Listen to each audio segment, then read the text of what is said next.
Now I'm going to explain the four types of, or five, fifth one's mixed, four types of aerobic, five types of aerobic endurance training. The first is long, slow distance.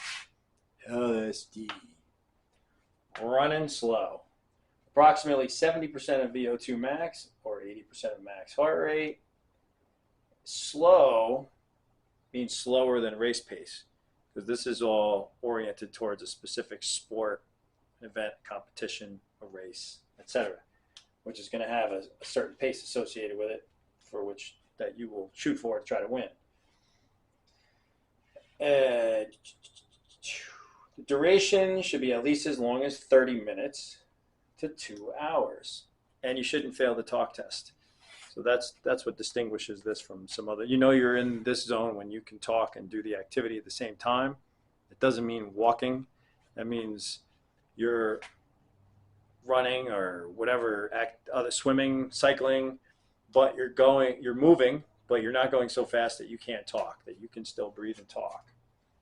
So you're below your VO2 max, you're below your lactate threshold. Your body can still process glucose with oxygen in the mitochondria, which means you're burning sugar, you're burning fat, not as much fat, not so all the energy systems operate on a continuum of what's dominant, what's not, based on duration, intensity first, duration second.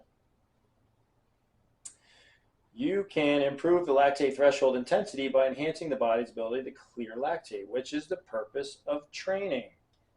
And also one of the adaptations is changing a type 2X to a type 1 fiber. Type 2X to type 1, yes, okay. Next is too much additional anesthesia, not stimulate neurological patterns and muscle fiber movement. Okay, so the problem with the disadvantage of long, slow distance, well, first, you're not running at the pace that you need to win.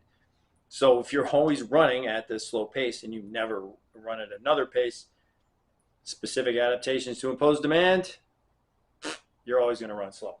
The second problem here, it says, does not stimulate the neurological patterns of muscle fiber recruitment you would use during a race, because the harder you work, the more fibers you're going to recruit, especially the larger ones. You're going to get into the bigger ones, into the type 2s. Like if you have to sprint to finish the race, you're getting a good jog in, somebody's catching up, you see the finish line, you got to go to the bathroom, whatever it is, you want to go, type 2s. Pace tempo training, slightly higher than race intensity, and therefore at or above lactate threshold. This is also called threshold training or aerobic, anaerobic interval training. So there are two ways to do this. We have steady state, continuous training at this intensity for durations of 20 to 30 minutes, or, oh, this is interesting, intermittent training, also referred to as tempo intervals, which I like to do with my sprinting. So they call this tempo intervals, cruise intervals, or threshold training. Intermittent tempo training uses an intensity that's the same as the steady state, but you use shorter intervals with recovery.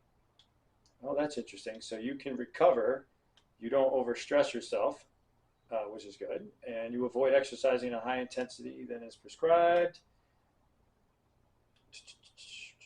It's better to increase the distance than increase the intensity, because then it becomes a different type of workout, right? Then you're not doing tempo.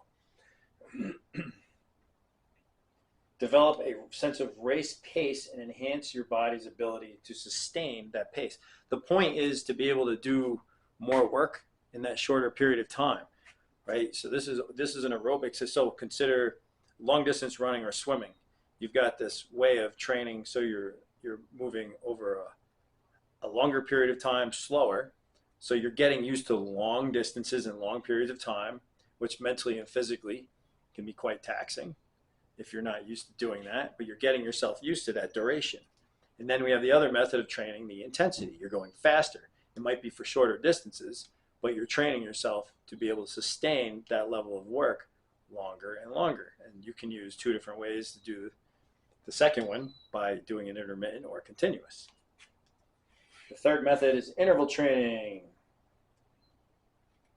where we work close to VO2 max. Now let's investigate what that means. The work intervals lasting 3 to 5 minutes, shortest 30 seconds, rest intervals for 3 to 5 minutes, equal to the work interval, because we're using a work to rest ratio of 1 to 1. So here I say, yep, that matches the table we read before.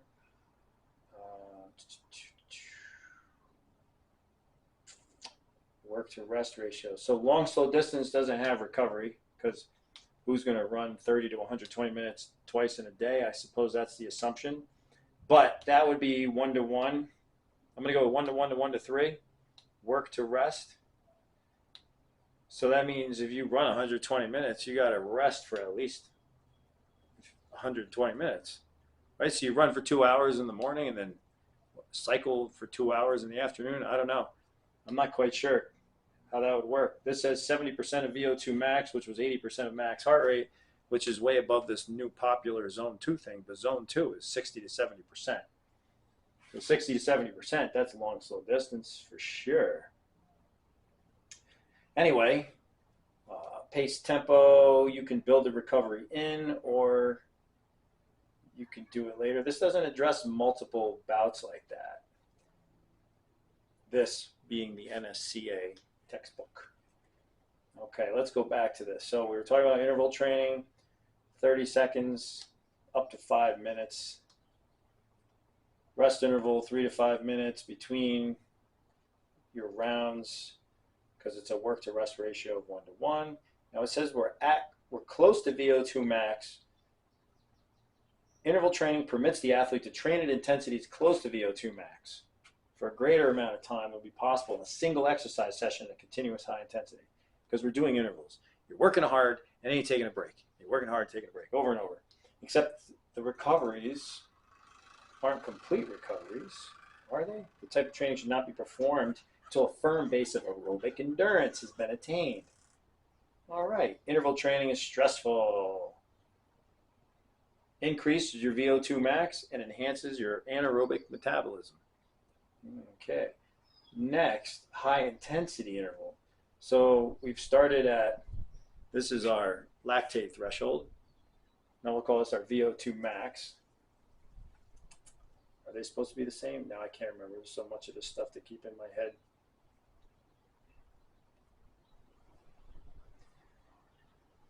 Long, slow distance, below your lactate threshold, pace.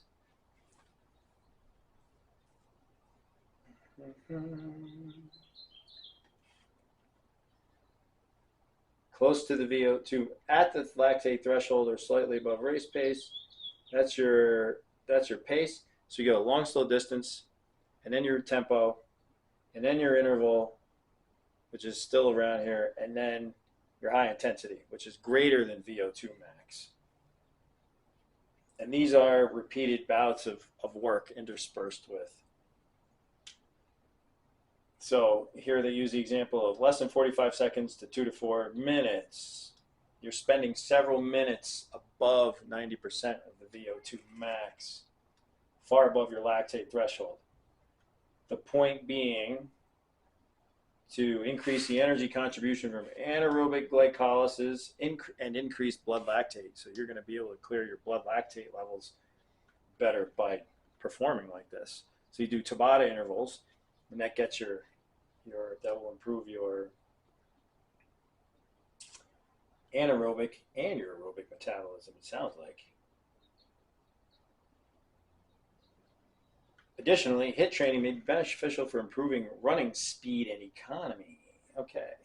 The amount of rest between reps is critical. If the relief intervals are too short, you will not be able to put forth a quality effort in subsequent exercise bouts. So you don't want full recovery, like you're not sitting around after lifting a heavy weight and waiting to be able to do it technically perfect again, but you have to be able to do another round. So you're driving yourself towards this limit past your, to your VO2 max and past your lactate threshold, but then you rest just enough to be able to do it again. So if you don't rest enough, you can't do it. Your work is going to look like crap.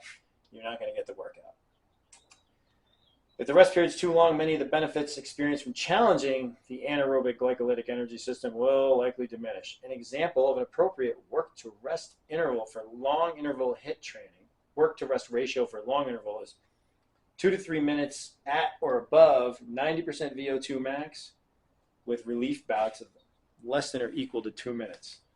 So you hit it hard for 2 minutes and then you rest for 2 minutes. So as opposed to like mixing it for like 20 seconds on, 10 seconds off for a Tabata, that's a really short amount of time. That kind of work, that's something, that type of exercise is going to be different than the type of exercise you would do for 3 minutes. Like, I guess you could compare what's something you can do hitting a heavy bag full power for 20 seconds versus swinging kettlebell, a heavy kettlebell for 2 minutes. Maybe those, I don't know if those are, they don't give examples. I'm just trying to brainstorm here. And then the other method, so we've got long, slow distance, pace, or tempo. It's called the same thing. Interval training, and then high intensity interval training. The difference between the interval and high intensity interval training is the length of time that you spend close to your VO2 max and how you structure recovery. The final one was fartlek, and that means speed play, and that's a good example. That would be trail running, and then sprinting the hill, jogging the flats, over speed down the hill, sort of like you would do in sprint practice, and then a pleasant jog over some sort of easy hills, smaller up and down, some rolling features, and then maybe a fast run, and then a sprint, and then a walk. So you're mixing up these things. You're mixing up the different aerobic endurance methods.